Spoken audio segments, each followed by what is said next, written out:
इन साथियों, स्वागत है आप सभी का एक बार फिर से हमारे YouTube चैनल पर। और आज जो है हम लोग एक न्यूज एनालिसिस करने वाले हैं जो विशेष विशेष रूप से बिहार के बारे में है। जैसे इससे पहले जो हम लोगों ने एक न्यूज एनालिसिस किया था द टाइम्स ऑफ इंडिया के हवाले से, जिसमें आप लोगों ने देखा था कि एक दीपाली शाह नाम की एक लड़की थी, शिक्षिका थी, जिन्होंने बिहार के बारे में बहुत ज्यादा बातें की थी। उन्होंने बहुत ज्यादा बिहार के बारे में गंदे शब्दों का प्रयोग किया था। आज जो हम आप लोगों को न्यूज लेकर के आए हैं वो ये है कि बिहार को मिला एक और जीआई टैग। जीआई टैग का मतलब होता है, जीआई का मतलब होता है ज्योग्राफिकल इंडिकेशन।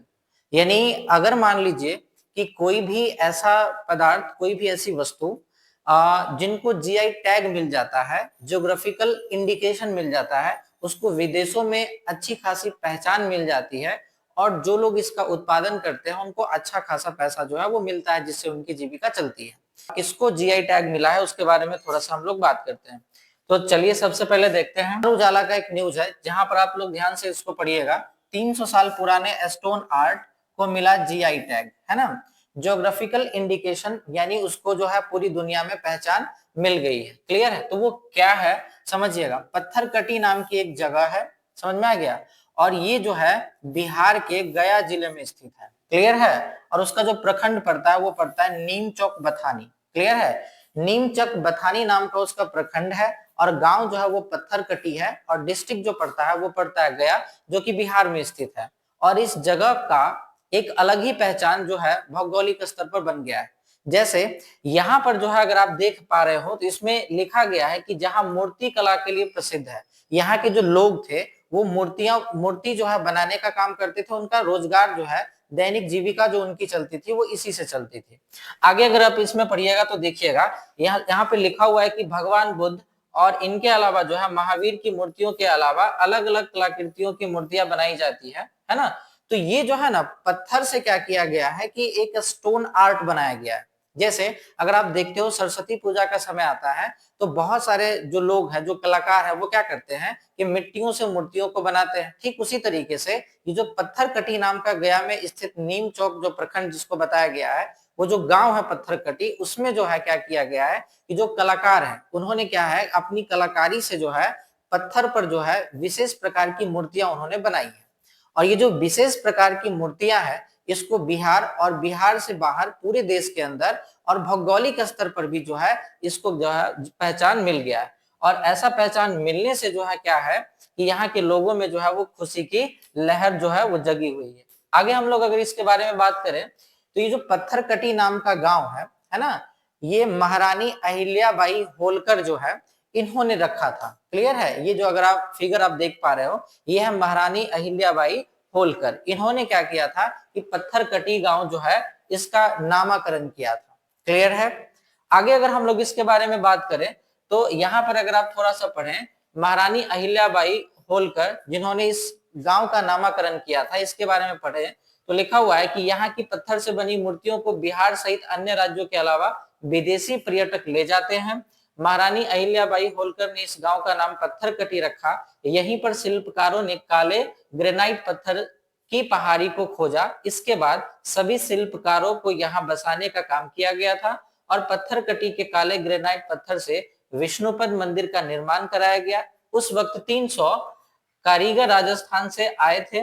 पत्थरकटी गांव में मौजूद काला पहाड़ के पत्थर को तराश कर विष्णुपद मंदिर का निर्माण किया गया था, है ना। कुल मिलाकर के बात यहाँ पर यह है कि महारानी अहिल्याबाई होलकर के द्वारा जो की गई जो किया गया कार्य है उसके बारे में यहाँ पर बताया गया कि राजस्थान से बहुत सारे परिवार बिहार में आए थे और बिहार में आने के बाद वो यहाँ पर रहे, उन्होंने अपनी कलाकारी दिखाई, है ना। और उससे क्या किया कि जो ग्रेनाइट जो पत्थर यहाँ पे लिखा हुआ है, ग्रेनाइट पत्थर, तो इस पे क्या किया उन्होंने अपनी कलाकारी की, जो लोगों को बहुत ज्यादा पसंद आया।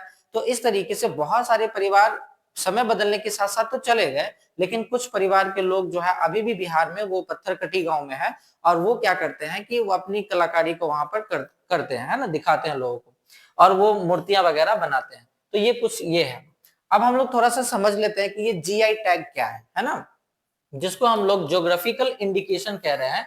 वो क्या है? ये भौगोलिक संकेतक है। यानी जिस भी चीज को, जो भी पदार्थ है, जो भी वस्तु है, अगर उस पर जीआई टैग लग गया, ज्योग्राफिकल इंडिकेशन का मुहर लग गया है, इसका मतलब है कि जैसे मान लीजिए कि आप कोई वस्तु बना रहे हैं या कोई भी ऐसा प्रोडक्ट आपका है जो बनाया है आपने, और प्रोडक्ट बनाने के बाद क्या हुआ कि अगर आप उसको पेटेंट करा लेते हैं, देखिए कोई भी चीज अगर एक बार पेटेंट होता है तो उसकी एक समय सीमा तय होती है कि अगर ये आपका प्रोडक्ट है तो इसकी पेटेंट इतनी दिन रहेगी, उसके बाद इसकी जानकारी जो है वो सार्वजनिक कर दी जाती है। ठीक उसी तरीके से यहाँ पर क्या है कि अगर आप इस चीज को देखें तो भौगोलिक संकेतक में क्या होता है कि जीआई टैग जिस भी प्रोडक्ट को मिल गया वो प्रोडक्ट पूरी दुनिया में अपनी एक अलग पहचान बनाती है। दूसरा कि जो कारीगर इसको बनाता है उस कारीगर को पहले जितना पैसा मिलता था उसकी तुलना में ज्यादा पैसा मिलेगा, और उसकी जो प्रोडक्ट है उसके द्वारा जो बनाया गया सामान है वो एक जगह से विदेशों में भी पहुंचेगा, यानी भारत और बिहार से अलग जगह भी वो पहुंचेगा जो काफी कॉस्टली होगा और उसको जो मिलना चाहिए उतना दाम जो है उसको मिल जाएगा। तो इस तरीके से जो है उसको जीआई टैग मिलता है। यहाँ पे लिखा हुआ भी है किसी प्रोडक्ट को ये खास भौगोलिक पहचान मिल जाने से उस प्रोडक्ट के उत्पादों को उसकी अच्छी कीमत जो है मिलती है, जो बनाते हैं जो कारीगर होते हैं उसको ज्यादा अच्छा खासा फायदा होता है। अब अगर हम लोग कुछ बात करें तो थोड़ा ध्यान से आप लोग समझिएगा कि बिहार में जो है इसके अलावा कुछ अन्य प्रोडक्ट हैं जिसको भी जो है जीआई टैग मिला हुआ है। अगर आप देखें कि बिहार के अन्य उत्पाद जिसको जीआई टैग मिला हुआ है तो उसमें सिक्की घास शिल्प है। ये अगर आप देखें तो एक तरह का घास होता है जिससे इस तरह के प्रोडक्ट जो है वो बनाए जाते हैं। क्लियर है?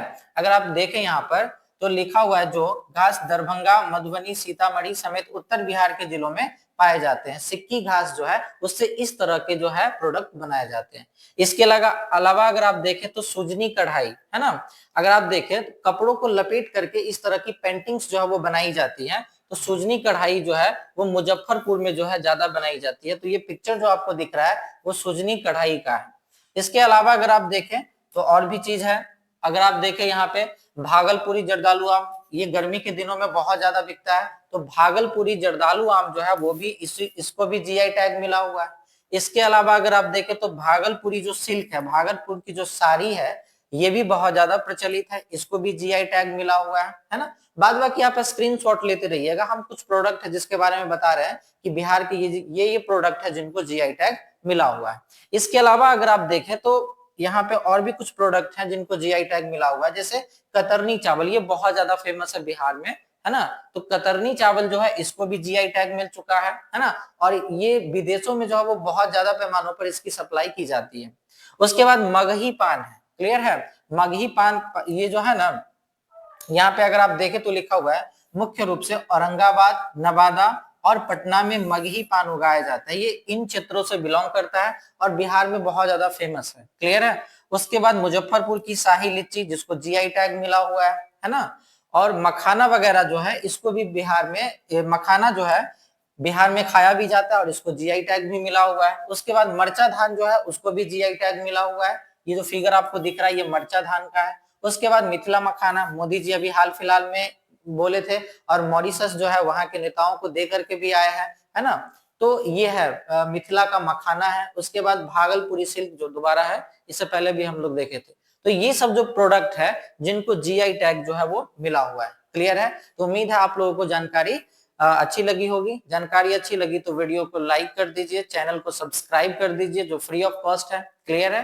तो आज के लिए आपको इन्फॉर्मेशन कैसा लगा, कमेंट बॉक्स हमारा खुला हुआ है, उसमें आप अपनी राय रख सकते हैं। और आज के लिए इतना ही, मिलते हैं अगली क्लास में, तब तक के लिए जय हिंद।